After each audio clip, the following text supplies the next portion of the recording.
A video on how to deal with finding a reservoir for a 2001 power steering pump reservoir for a 2001 Dodge Dakota 2.5 liter engine. That's an aluminum blue cap on top of a power steering reservoir I found aftermarket on Amazon. I'm going to give you the name right now, and then we'll move on to why. There's power steering reservoir. Hope you can read this. Power steering reservoir, engineering, racing, power steering tank, universal aluminum automobile modification. Now you put that in the search box, it'll take you to this particular reservoir. Here's the reservoir. I'll look back at that in just a minute. The problem is, if you look on the internet, you'll find that they list a power steering pump reservoir compatible with a 4.7 liter Dakota engine. It's supposed to be interchangeable. And on that one, here's your power steering pump. They have a cylindrical power steering pump reservoir right here, hanging right off of this pump. But then the question is, what do you do if your pump's okay, it's not roaring, it's not leaking, and your hoses are okay, they're not leaking? You got your high pressure hose coming off here, and the return hose here. I'll try and get in. I know this isn't such a good picture, but here's the return. Here's the big line right here. Here's the return little line right here. And it attaches on those two nipples that are under here. I hope I've got enough light. There's a little one here, or thin one, thick one, heavy duty one here. Now, with this particular tank, this nipple coming off of the tank here fits perfectly on your original hose right here. Here's the hose. Up here's where the nipple is. Right in here. Okay? There's a little problem though here. This small hose is the inside diameter of the hose is too small. This nipple right here is a little bigger. Now I rammed this on. I didn't split it, and it's grabbing real well. I've driven it. I needed the car in a hurry. At any rate, I put that on, locked it down, locked this down good, and so what I would do, if you want to use this particular reservoir, you don't want to change your pump and hoses.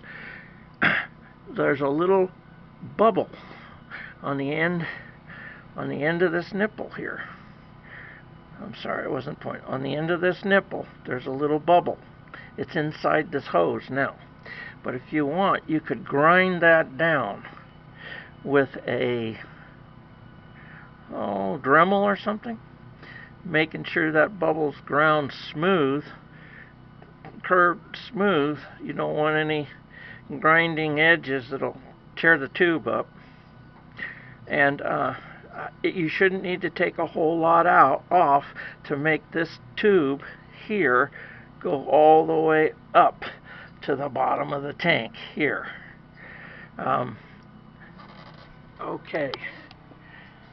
Now if you look back at this again, you'll see that it says on the right 0.6, I'm looking at the big one, 0.43 inches on the left, so it's 43 hundredths of an inch. You could probably get 50 hundredths or a half inch hose. I'm assuming that they'll be the inside diameter is proportional to the outside. You might have to experiment a little, measure, maybe go to the parts store to make sure you got the right size hose. You might want to put an adapter in which case you'd want to know the piece you bought hooked onto the adapter would fit onto the nipple.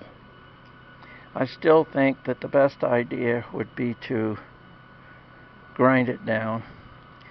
Now, I think that this tank, which is beautiful, solid aluminum, was $34. Now, if you decide because the reservoir went south that you wanted to replace both hoses and put in a new power steering pump, that's over $100 worth of parts. So you got to decide what you want to do. Now, some people may say I was, penny wise and pound foolish, but this Dakota is a really great truck. I have the original gas fuel pump, and I have the original starter on this, and it has 250,000 miles. I have had to replace the water pump and the thermostat and one alternator, but gee, that's awful good. So I was curious how long this setup would work. Yeah. I'll go back here, the big nipples, 16 millimeters outside diameter, or 0.63 inches. The little one is 11 millimeters, or 0.43 inches. I just mounted the can. The tank comes with two large clamps, and this is the original bracket it came off of, and there's a slot in this bracket. I just ran these two clamps through there and tightened them up nice and tight. It's on there, Now I go over here. I put a little bit of felt in there to keep it from rubbing against the bracket, against the cable, positive battery cable, which is sort of wedged in there. I don't know if you can. There, it goes down there, and I think that the original tank, which is rectangular and black, you already know that if you've taken it off. Mine had what looked like on this side a part that was melted and kind of worn, I think, from vibration against this cable. It gets real hot out here in Arizona, number 100-degree plus days I don't even want to talk about, and lots of 110 plus. I think that over 21, 22 years that the side of the reservoir not rusted, but maybe got a little soft, and then with this constant motion back and forth, it rubbed a hole in the side. Then when I took my old tank out, one of the nipples down there, it was the small one. The return just fell off. So I had two problems. I had a broken nipple, and I had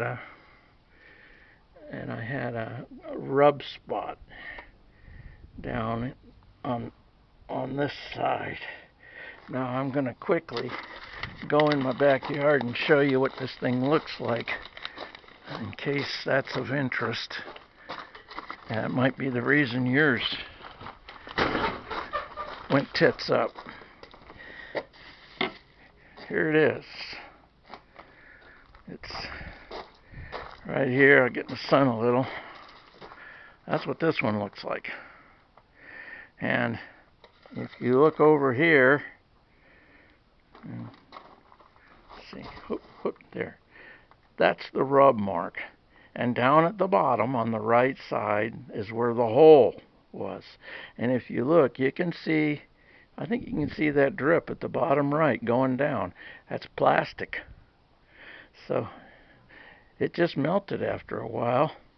And then when I went to take it off, I didn't hurt it. I just